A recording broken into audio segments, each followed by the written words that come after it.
Hi, it's Zoe. Welcome back to the show. My question for you this week is, do you have what it takes to be superhuman? Let's find out. On Planet Human, Deep Seek has taken the world by storm. Now, what is Deep Seek?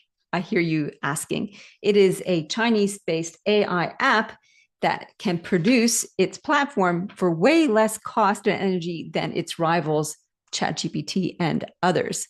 Now, this has many of the bigwigs, Google, Apple, etc., freaking out, basically, because what does this mean? They made it open source. It's cheaper. Will this upend their whole business model? It might just do that. NVIDIA's price on stock price drastically dropped after this announcement. And what is NVIDIA? It makes all the little computer brain chips that make AI run better. And it's like, uh-oh, what's all this about? Now, David Matten has written an awesome article about this, and I put a link to that in the show notes. And he calls, there's an interesting thing to look at with AI. There's AI energy and how AI will be seamlessly integrated into so many different things where you have ubiquitous access to information and knowledge and data through things like wearables and integrated apps, etc. There's that aspect of AI we need to look at. And then he calls what AI magic, where we use the interfaces of these AI platforms to create really cool stuff, whether it's art or movies or books or whatever. This amplification of the creative mind of the human is one of the advantages of AI. So AI magic and AI energy are two things to keep an eye out for. What he summarizes at the end of that, though, is that what it comes down to is, regardless of the technology, the people who win, I guess, or who progress is what value am I offering to the end user / consumer? And some things in business will never change. If we're trying to make a business be successful, we need to ask that question. How is this helping somebody else? And I love that as a nitty gritty takeaway around all this tech advancement. On Planet Zoe, things are progressing on my book, Power Games. It is with the typesetter. It's all being set up. I'm working behind the scenes to set up the Kickstarter campaign, which you can get advance notice of. The link is in the show notes for that. There you'll get advance notification of what's happening in the campaign, when it starts to launch. So you can get first dibs on some of the early backer rewards. You don't want to miss out. It's my opportunity to say thank you to all my existing readers who are excited about this book, about how to navigate office politics without losing your brain. The actual subtitle of the book, it's Power Games, a leader's guide to office politics and drama-free collaboration. If you've ever suffered from things like undermining, gossiping, manipulation, those types of things, then this book will unpack a lot of why those dynamics occur and what you can do about it, more importantly. So you as a leader, you as a team leader, and you as an organization, there are solutions across the board in this book. So sign up at my website. Just click on zoerouth.com, go to books, go to Power Games, and sign up there to get advance notice of the Kickstarter campaign. My latest thing is Magic Mind. This stuff is like a healthy little green juice shot of goodness. It boosts mental clarity. It gives me energy before my workouts so that I can give a little bit of extra effort and get more bang for my buck in my workouts. And all the other nootropics that it has loaded up there leaves me this sense of great well-being and focus for the rest of the day. It really is kind of an elixir of goodness. It is well researched, over 200 different research projects going into this baby. And it really is a boost to your mental wealth. One of the concepts that the group behind Magic Mind introduced me to, the idea going beyond mental health, which is basically just maintaining a rigorous regime of self-care, to how can we actually leverage the giant capacity of our brains, apart from putting a brain-computer interface in there, of course, which I'm still waiting for. That will take some time before that goes mainstream. In the meantime, nootropics, which are essentially extracts from plants, it's all natural supplements with about the same amount of caffeine as half a cup of coffee. So it gives you a little bit of a boost, which is good for me because my body doesn't do caffeine very well. So a small dose through matcha green tea extract is the way to go here. And it gives me that surge of energy, as I said, at the beginning of the day when I do my workout, that then leaps forward onto mental clarity. And as I've been using it over the last couple of weeks, you kind of build up, it builds upon it. It's like meditation. The more you do it, the better it gets. It's kind of like that. So if you want to boost your mental capability, your mental wealth, Magic Mind, check it out. There is an affiliate link in the show notes. I get a couple of cents thrown in my coffer to help pay for the show as a result. And I'm very pleased to be endorsing Magic Mind. So yeah, check it out. That's everything that's happening on Planet Zoë. What if and how might we? What if we treated mental wealth as a priority in the workplace? How might we go about doing that? As I was thinking about this and sort of dwelling on this whole notion of mental wealth and how we can leverage people's brains, it led me to thinking about, organizational paternalism. So it's a bit of a leap, I guess. And what I was wondering is that lately in the last 5 years, we've been having a big push around resilience, helping workers be more resilient. And that came out of the pandemic, how we help people deal with uncertainty and loss and isolationism, and really doubling down on what it means to be mentally healthy. Now we're moving out of that sort of baseline resilience and strategies, both physical and emotional and social, to help us maintain this even keel of mental health. Mental wealth is all about creating that creative insight, that ability to do deep work and focus. How much responsibility does the individual have and how much does the organization have was what I started playing around with. From an individual point of view, we have our own responsibilities to look after our mental health and mental wealth. Things like nutrition, rest, exercise, sleep, our mindset, and how we socialize, how we build our networks. That's our individual responsibility. We shouldn't, I don't believe, default to expecting the workplace to provide all of that. Now, what's interesting, it's a bit of a polarity because you have individual responsibility and organizational responsibility when it comes to individual worker performance. How much do you put emphasis on organization? How much do you put on individual? As a polarity, it's a tension to manage. It's not a problem to be solved, meaning there's a bit of both to be done. If you have too much onus on individual responsibility for that, then you have an uncaring workplace that can exploit people, meaning that you've got no recourse if you see that there is some problems with safety or bullying, et cetera, in the workplace. That's sort of one extreme. And if you put too much responsibility on the organization to look after mental health and wealth, then you have this custodian-like, this parental-like approach to the workplace. And that can quickly default into all sorts of problems, including corporate feudalism, where you depend on the company for absolutely everything, and you cede a lot of your influence and negotiation rights in doing so. It's really quite a fascinating mental exercise when you play it out. So workplace responsibilities, though, we do have responsibilities for work rhythms and responsibilities, resources, maintaining proper OH&S, and also providing opportunities. This is part of the mental wealth now. Things like learning, growth, and fostering curiosity. There's a whole cultural dynamic practice that the workplace can bring to the table. So I think between the two, individual responsibility and corporate responsibility, we can create a workplace that does foster effective mental wealth, but it's not me or them. It's actually the two of us together. So I think that's something interesting to explore moving forward. It's tea time in the office kitchen, and I have a really fascinating guest today where we talk about resilience and outlook and mindset from a very particular angle. So my guest is Adam Smith, otherwise known as Smitty. And Smitty, he's a dad. He's got a son and a daughter.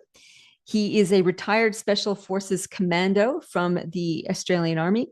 He has also worked at the Victorian Special Forces Operational Group Operator, where he spent a lot of time tracking down and arresting violent offenders. So he's been in this kind of extreme environments for a long time. Since he left those two workplaces, he's gone off to be a solo professional with an avid interest in running. He didn't run a lot before that, and now he runs 100-kilometer runs, as you do.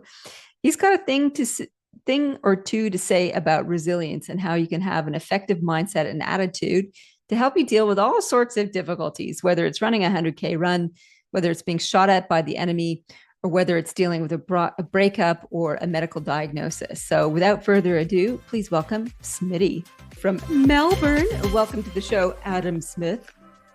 Thank you for having me. Now I'm going to call you Smitty from now on, because that's how Kevin Mansfield, our mutual friend, has introduced you to me, and it's more fun than Adam Smith. Is that okay? Yeah. No, that's fine. Adam Smith is a very common name, so I've just been sort of going off my nickname since I've had as a child, it's Smitty, and yeah, I pretty much everyone I know calls me Smitty. So okay, there you go, fine. Smitty it is. And Smitty, you've had an incredible life in the military and continue to have an incredible life. And I'm really interested in knowing, mining that experience for the details that you can share with us. So can you just give us a bit of a rundown on your experience in the military, the Australian military? Of course, yeah. So, like you said before, I grew up in Melbourne, and at the ripe old age of 18 years old, I joined the Army, the Royal Australian Regiment. Yeah, so it was, 2005. I was 18 years old at the time, and yeah, I jumped on a bus to my recruit training. So after that, all the training, I went up to my initial employment training in Singleton, which is with the infantry. Mm-hmm. And after that, I was posted to the 2nd Battalion up in Townsville, and I spent a couple of years up there, did a couple of East Timor deployments, and I thought I wanted something else. I wanted another challenge. So I ended up applying for 4 RAR Commando at the time, and that was in 2008. And I successfully passed their selection process and reinforcement cycle, and I was posted to 4 RAR, now 2 Commando Regiment in, I think it was early 2009. And spent the next just under 10 years serving at the 2nd Commando Regiment, deploying all around the world, predominantly the Middle East. Mm-hmm. And I I discharged from full-time Army in 2016. So that's 11 years into your career. Yeah, correct. Yeah. Yep. And it was one hell of a ride. It was a very busy time as a new dad. In it was 2015. I had my first son, so first child, sorry. And I thought, just after that, being a father in the military is a bit of a hard gig. And early on in my career, I thought, well, I didn't want that to be my journey. I wanted to spend a lot more time and with my family and not be away so much. So yeah, 2016, my wife and I sort of made the decision to move back to Melbourne, which the 2 Commando Regiment was in Sydney. So my wife is from Melbourne, I'm from Melbourne, and it made sort of sense to move back to the support network and the family network back in Melbourne. And by doing that, I applied for Victoria Police. Within Victoria Police, I had a relationship. I built a relationship with the Special Operations Group whilst up in Sydney, and with those connections, I organised a somewhat of a lateral transfer into the Special Operations Group from after completing the police academy. And yeah, that was 2016. So 2017, I was posted, or I was at the unit of the Special Operations Group in Victoria Police, and I spent the next 5 or so years there, and then resigned from Victoria Police in 2022. And during that time, I was still doing reserve military at 1 Commando Regiment down here in Melbourne. Which was an incredible time as well. And yeah, so separated from police and the military 2022. Okay. And yeah, that's sort of where my next journey sort of started, the next chapter of Adam Smith, redefining myself, finding myself again, and really working on a lot of personal and professional development. Wow. Okay. So there is plenty to dive into all of Yeah. that. Yeah, I bet. So let's come back to your first 11 years in the military. Yeah, You sent on multiple deployments to the Middle East correct. in the Special Forces. So I'm guessing you've seen some stuff. Yeah, you could imagine that. Yes, definitely. Yeah. So I've never been in the military. And though I've read lots of books about experiences there, it's hard to quantify or qualify that experience, except saying you've seen lots of stuff. One of the things you do talk about is how to perform as a team under high pressure situations. Can you please what does that look like in real terms? So you're on the ground, you're working in small units, and there's a lot of high pressure stuff going on. How do you, as an individual and as a team, collectively deal with the multiple threats that you face? Can you give us a story around that? Yeah, really good question. Somebody asked me this recently, a friend. They said, "Oh, you've been through a lot of stressful situations. Like, how did you deal with it at the Yeah. time?" And I sort of relayed a story of a bit of a stressful time in 2011, being overseas in Afghanistan. We just had a number of wounded in action and a killed in action, a friendly killed in action as well. And I remember the helicopter, the medevac helicopter coming in to collect the wounded and deceased. And at that time, we were protecting the area, and it was a high stress um, environment and situation. And everything goes back to your training, and you to prepare to be a commando or prepare to be in the special forces or just the military. You go through a lot of rigorous training, and you inoculate yourself in by doing rehearsals, training, live fire exercises, blank fire exercises. So everything you do overseas in those stressful environments, you turn back or you go back to your training, and you trust the process, you trust that training.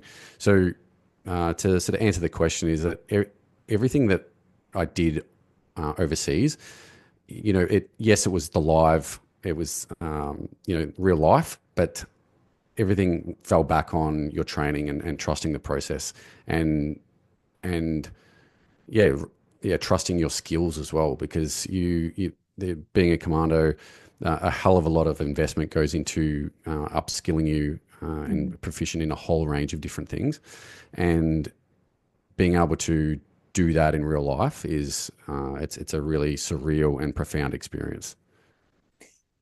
I like that in terms of just going through that many drills that you kind of desensitize yourself Correct. to the alarm situation that you may be facing so that you can just get. I know from having done this is so worlds apart, but it's similar. Having done so many different first aid courses, say, for example, that when you do Yep. come across an emergency, you kind of just go into that Yep. reflexive mode, Yeah. doctors ABCD, danger response.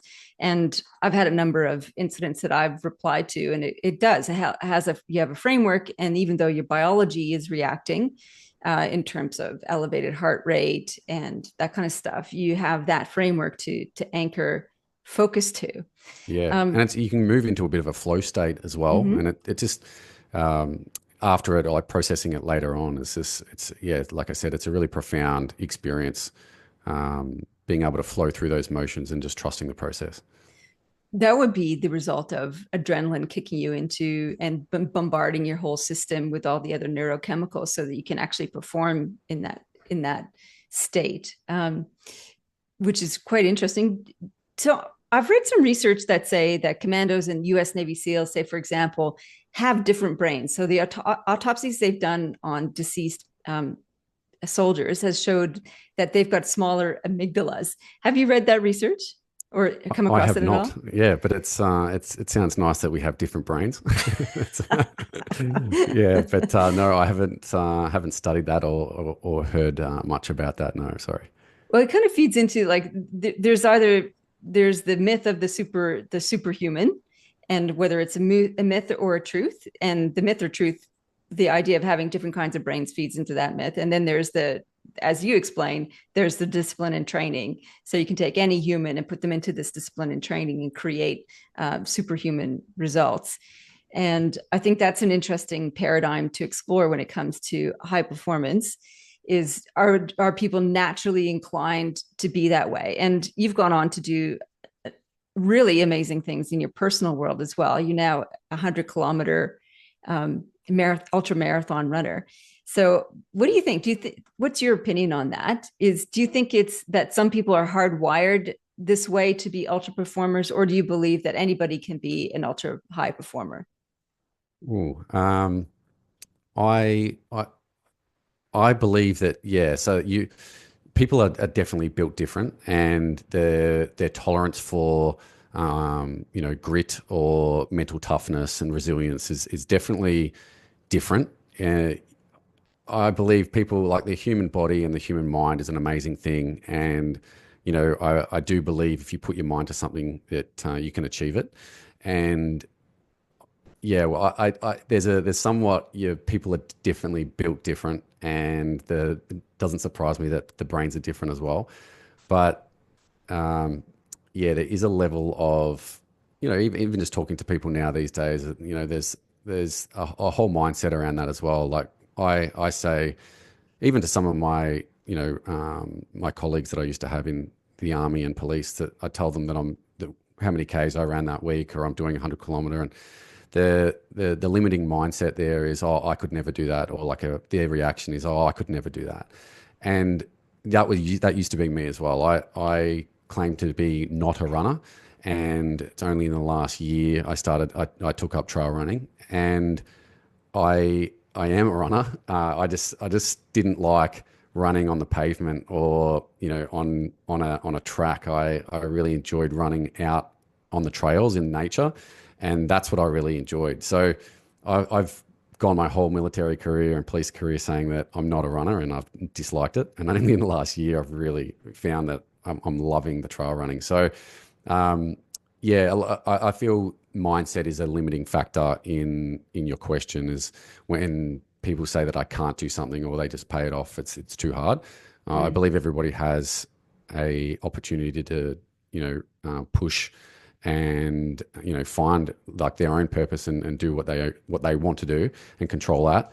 But mindset, I believe, is that limiting factor there.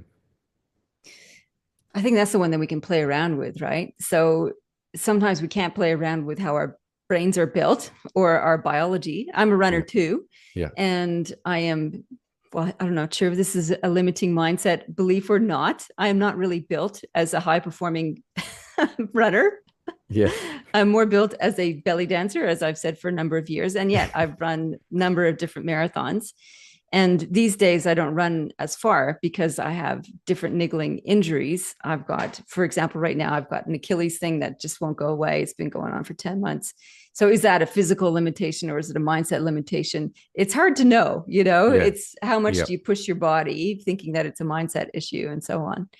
Um, I think so. In terms of your observations, having a purpose, and I think you need to have a strong purpose if you're going to do things like 100-kilometer ultra marathons. Is it's yeah. got to be meaningful for you to dedicate that much time and energy to it.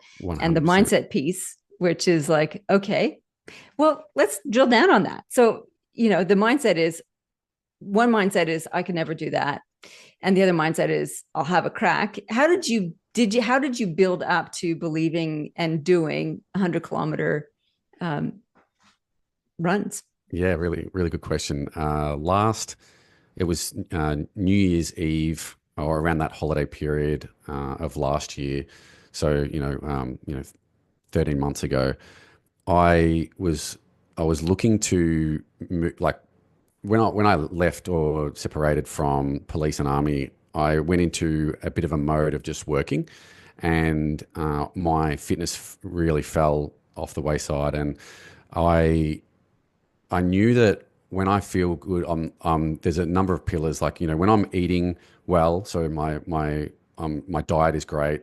I'm working out, so my fitness is dialed in. My work life balance is great, and then my family as well. Is when I've balanced all sort of four of those things, I'm in a really good mindset.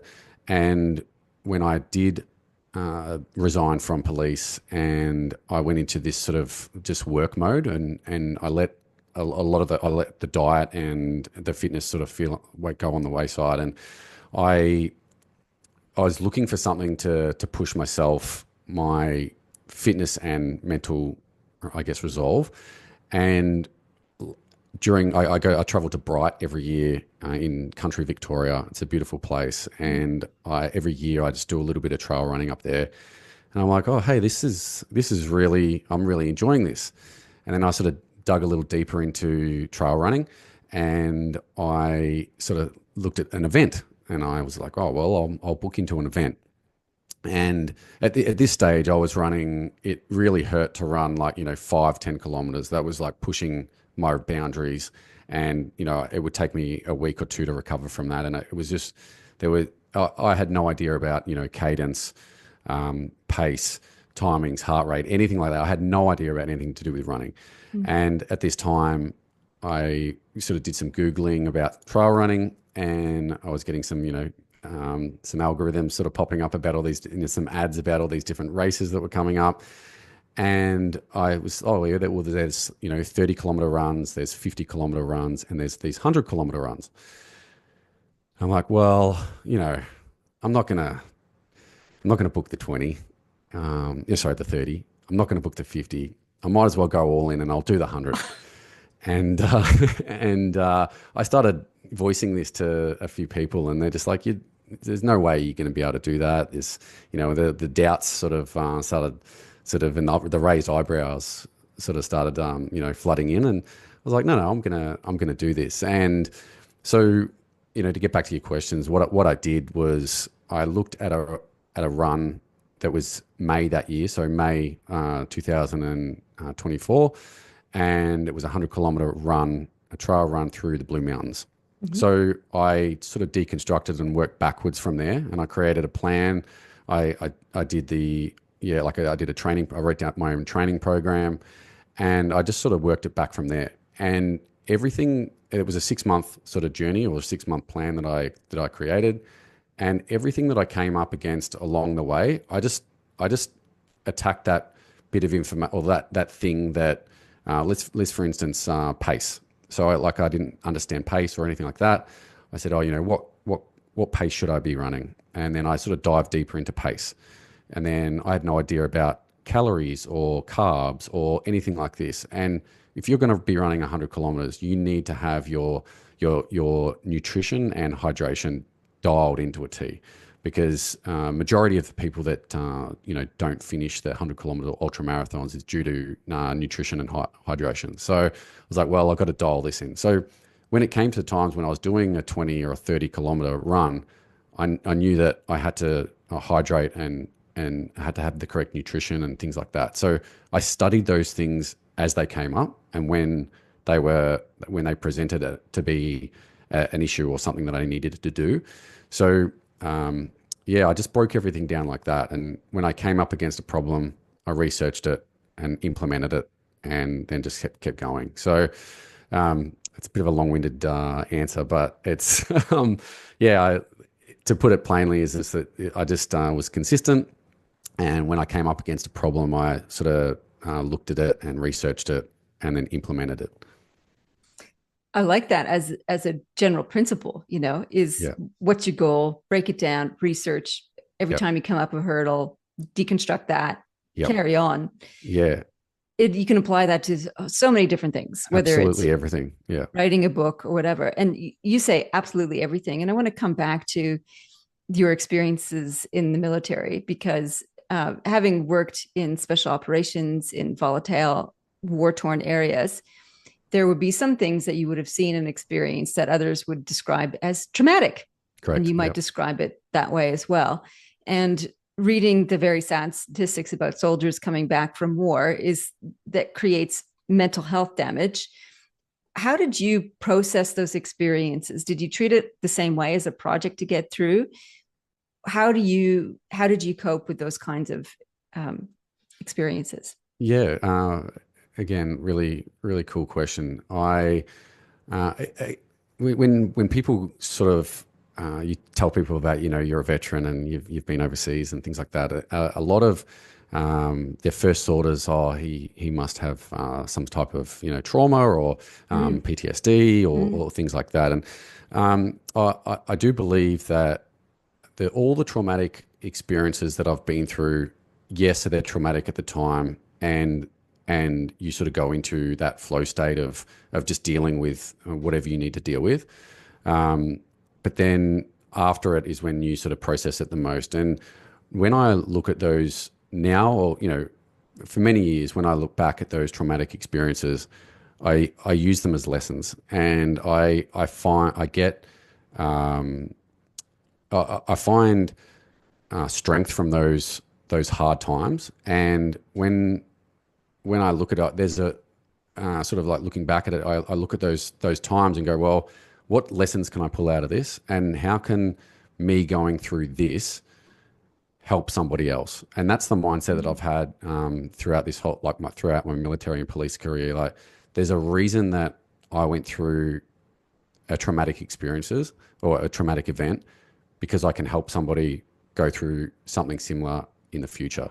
And that is the mindset that I've had since day one, and I've found that true to be helping people, through other, whether it's a traumatic experience or everything from like a breakup or somebody being diagnosed with an illness or any type of loss. But I've always been able to use the tools that I've experienced and been able to help other people. And I think I've just gone on a bit of a tangent then and forgotten your actual question. But yeah, the traumatic events that I've been through, I use them now as strength, and I use that now post army for when I am really fatigued or I'm at a 70 kilometers during a 100-kilometer run. I dig deep on those experiences, and I draw strength from them.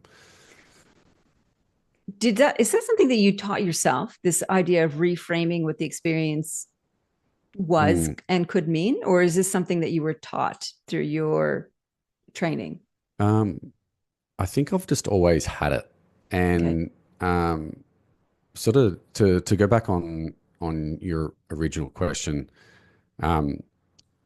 yeah, I believe people have. There's an analogy that people use, is they've got a cup of water, and some people's cup of water is half full, or just got a little bit of water in it, and some people's glass of water is completely to the brim already.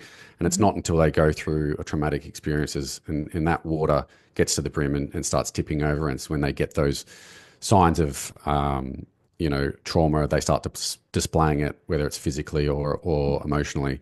I do believe that everybody's cup starts at different levels, and I feel that my cup was quite empty, and I've been able to deal with a lot of these events. But I believe it goes back to having a lot to do with your upbringing, your support network, the type of environment that you grew up in. Like my wife is incredibly supportive. She's been the backbone. I couldn't have achieved half of the things that I've achieved in my, professionally and personally without my wife, being that, the soundboard and that support person that I've been able to debrief and talk with.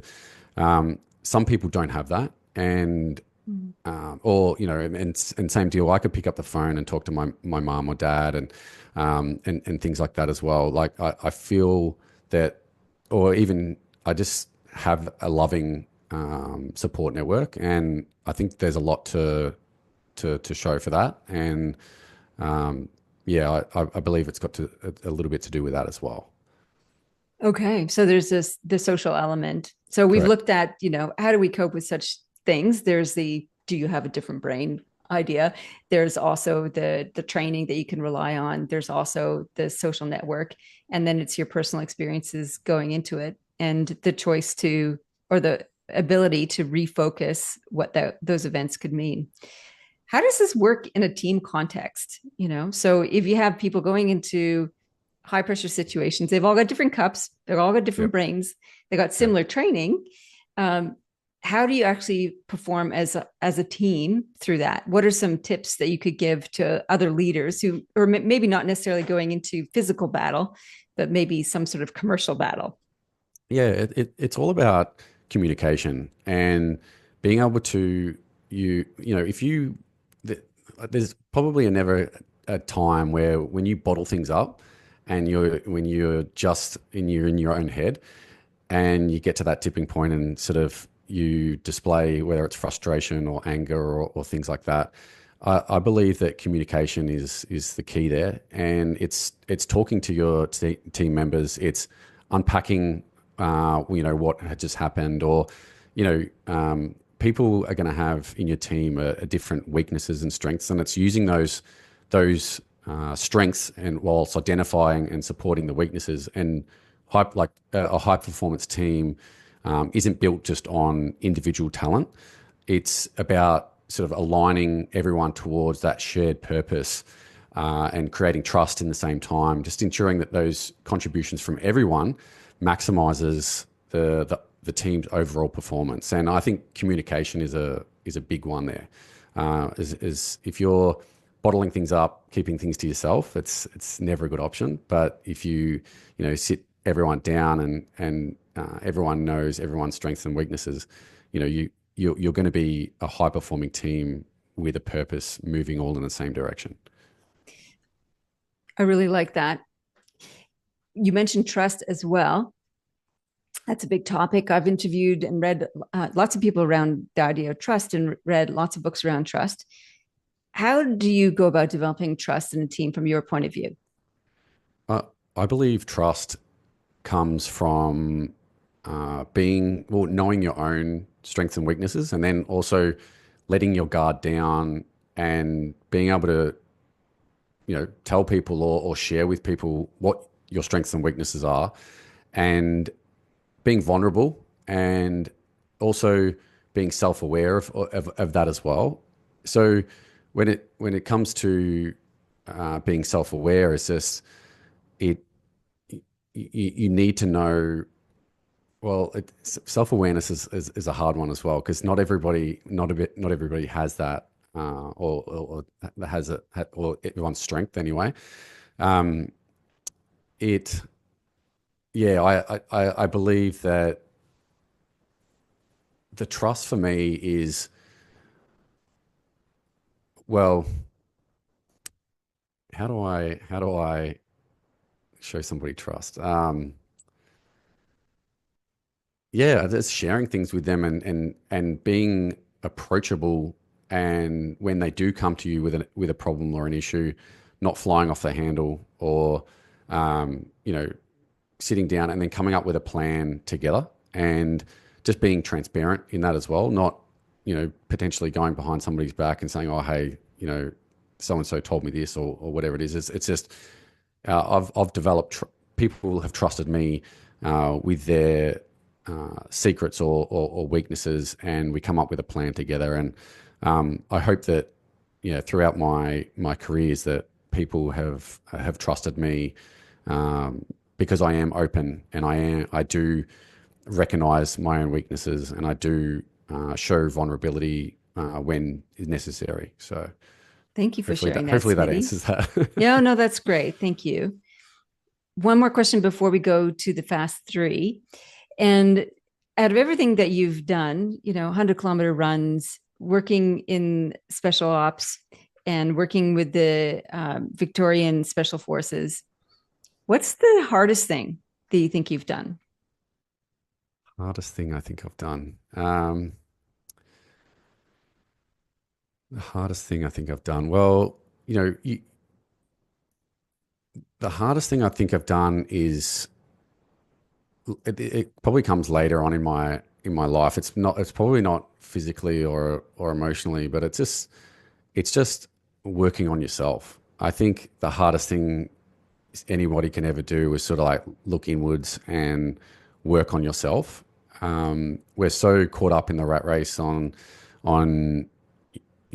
looking for the next thing, looking for, I'll be happy when, or looking for that next, that challenge or things like that. It's the hardest thing you could ever do is sit with yourself and let go of a lot of, whether it's ego or um, you know old habits and things like that as well. So it's definitely that self selection, reflection piece for me. Is this, yeah, working on yourself. I believe is the hardest thing one can do, because it's, yeah, again, it's quite profound, and yeah, it only has benefits to yourself and the people around you.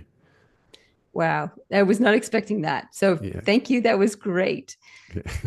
Smitty, You are you expecting ready? expecting something like, Like, it yeah, was, like yeah, falling out of a chopper without a parachute or yeah, yeah, that stuff, selection, jumping out of a perfectly good plane, running 100 kilometers with an injured ITB in excruciating pain, doing, commando selection, the SOG selection, all physical and emotional things. But yeah, I think the craziest thing is doing that inner work on yourself. I reckon that's the hardest. wow. Okay. Smitty, are you ready for the I, fast three? I think I am. Yeah. I'm sure you are. Can't be as hard as self reflection, maybe. Yeah. All right. Number one, what is the future tech you most want right now? Future tech I want right now, other than, that Minority Report, sort of, space, that'd be pretty cool. The future tech I want right now is probably something that is a live, data point, or something that's on like a wearable that you have on you, and it gives you a live data on what's going on inside your body. So anything that, it can help with, whether it's everything from like, recovery, optimizing, sleep, but also other indicators like, if you have a disease or an illness that's coming up. I know there's a lot of blood tests and sort of biomarkers that you can get tested, but it's, if you had something that was like live, showing you exactly what was going on in your body, and if Mm, there was any indiscrepancies, that you could then act on them straight away, like whether think like cancerous, like, yeah. diseases or things like that. So It's like the Star Trek thing, right? They had a little scanner, body scanner. They would just go, bzz, yeah, bzz, and then they go, oh, yes, you've got a broken bone here and you've got cancer here. And yeah, that would be I, cool. I think that would be really cool. Awesome. All right. Question number two. What's the best tip you ever got for leadership? Yeah, great. I'm not exactly sure who told me this or when, but when I started, when I started, being in leadership roles within the Defence Force, something that's always stuck with me was, make the people that your subordinates, or make the people underneath you, or the people in your team that you're looking after, better than you. And that has sort of stuck with me, Mm. until this day. Making the people in those positions that are, underneath you, making them better. And you've gone through a hell of a lot of experience in your life, and if you can, be able to, deliver that information so that they can shortcut or learn from your mistakes, it just makes teams, organizations, people, and just people better. That has always sort of stuck with me. I love that. Number three, last one is what are you reading or listening to right now? What am I reading and listening to right now? I have, a number of ultra marathon, books, or ebooks that I'm listening to at the moment. The one, I think it's the rise of the ultra marathon. I'm listening to that at the moment, but yeah, I listen to a lot of podcasts and things like that as well. But yeah, that's pretty much the only one that I think I'm listening to right now. Yeah, Okay, just geeking out on the ultra marathon stuff. Good on you. yeah, that's right. Awesome. That was the fast three. Cool, awesome. Smitty, is there anything that we haven't covered that you would like to share with the people listening in? Um, yeah, there's I guess going back on the mindset piece in is, um, I sort of touched on it before. A lot of people are in the rat race, and that mindset piece of just going through the motions. Like the last few years, I've done a lot of self development and sort of just pursuing the things that I want to pursue that align with myself and my family, and being okay with the presence and accepting delayed gratification. So, having that mindset of wanting to those quick and fast dopamine hits, and just slowing down and understanding that delayed gratification. But yeah, that's about it. I'm actually working on a resource that I would love to be able to share with people. It's a lot of the traumatic or hard times or things that I've gone throughout my career, and I've just come up with some really quick and easy sort of solutions or actionable steps on how to get people through these hard times, whether it's a relationship, whether it's trying to get the promotion or have a hard conversation, a loss of a loved one, right up to being through a traumatic experience. But I'm not an intellect. It's more coming from what's worked for me and a different sort of mindset shift. So I'm putting together a bit of a resource at the moment, just a quick sort of PDF, something for somebody to refer back to, and I'd love to be able to share that with people. Well, where can people find out more about you and your work and this resource when it's available? Yeah, so I'm most active on Instagram. So it's just Smitty, SMIDY is my Instagram handle. And yeah, if people sort of reach me on there and sort of just hit me up, and once the resource is ready, I'll shoot it across to them. But also, they can contact yourself as well if they want to get in contact as well. But that's probably the best place to reach me is on Instagram. Yeah. Thank you. That's terrific. Thank you, Smitty. I will definitely keep an eye out for the resources and share it with listeners and people signed up for the show when you have it all ready. I would really look forward to reading that and using that. Thanks. This has been awesome. Thank you so much for sharing your life and experience and your insights. It's been fabulous. Yeah, thank you so much for having me. I really appreciate it. Thanks to Kevin Mansfield for linking us in and connecting us. So yeah, that's fantastic. I have something a little bit different on Read to Lead for you. I've been doing some research for my next fiction book, the one that will wrap up the Gaia series. It's called Olympus Dawn, and it will be set on Mars. So I've been doing a lot of research on Mars, and I've just finished this book, A City on Mars by Kelly and Zach Weinersmith. And the subtitle is, Can We Settle Space? Should We Settle Space? And have we really thought this through? So it's a counterpoint to all the space geek enthusiasm, myself included, that say, yes, let's build moon bases on the moon. Let's go to Mars and build communities there. Let's get off planet Earth and be an interplanetary civilization. So the future of consciousness and humanity has a future. That was a bit redundant, but you get the point. What I love about this book is that it takes a really rational, detailed approach to looking at all the arguments for settlement elsewhere, colonization, whatever term you want to use. They use settlement because of the non-loaded aspect to it, unlike colonization. And it looks at all the practicalities and the ethics and the legalities of trying to set up another ecosystem, a social ecosystem on a different place like the moon, which has no carbon, no atmosphere, not much going for it except for a lot of dust. Or Mars, which has more things that are worthy to it compared to the moon, but it's still a very long, long way to go.